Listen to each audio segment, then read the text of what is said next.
आळंदीतून एक संतापजनक बातमी समोर येते आहे. भजन कीर्तन शिकवण्यासाठी नांदेडच्या एका कुटुंबाने आपल्या 12 वर्षाच्या मुलीला आळंदीच्या एका खासगी आश्रमात पाठवलं. वर्षाला 41,000 रुपये फी भरली, पण तिथे मुलीच्या हाती टाळ नाही तर झाडू पोछा दिला गेला. आरोप आहे की भाऊसाहेब बोडके महाराज आणि त्यांच्या पत्नीने या चिमुरडीकडून घरकाम करून घेतलं आणि एवढंच नाही तर रात्री 12-1 वाजेपर्यंत त्यांचे हातपाय दाबून घेण्यास तिला भाग पडलं. या छळामुळे ही मुलगी मानसिक तणावात होती. अखेर पालकांच्या तक्रारीनंतर मुखेड पोलिसांनी महाराज आणि त्यांच्या पत्नीवर गुन्हा दाखल केला आहे. आम्ही शिक्षणासाठी कीर्तनासाठी तर आळंदी ते पाठवलं मुलीला. शिक्षण बी शिकावं आणि कीर्तन पण शिकावं, त्यामुळे पाठवलं. त्यांनी 2 वर्ष चांगले शिकवले.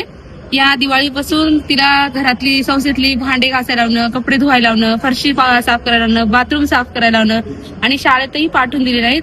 त्यांनी म्हणत होते की बाळ तू आमचीच मुलगी आहेस, ताईसोबत घरातली कामं करू लाग, तुला आम्ही पास करून टाकतो असं म्हणून लेकराला कामं लावलेत. आणि तिचे पाय पण सगळे नासून गेलेले आहेत, रक्त निघत होते तिच्या पायातून.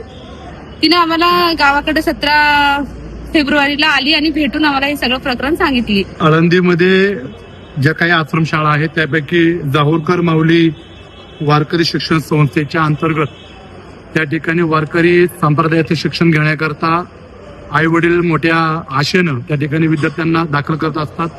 नुकतं त्या ठिकाणी वयाच्या 12 वर्षाची असलेली मुलगी शिक्षण घेण्याकरता त्या ठिकाणी आई वडिलांनी दाखल केली होती, परंतु तिच्याकडनं अतिशय चुकीच्या पद्धतीनं त्या वारकरी संप्रदायातलं कामकाज करून घेण्यात आलं. त्याच्यामध्ये ते जे भाऊसाहेब माधवराव बोडके महाराज म्हणून जी संस्था चालवतात ते संस्था चालक या मुलीकडनं हातपाय दाबून घेण्याचे काम, त्याचबरोबर आश्रमामधले धुणभांडी करून घेण्याचं काम, अतिशय चिंताजनक आणि चुकीच्या पद्धतीची कामं त्या मुलीकडनं या ठिकाणी करून घेण्यात येत होती.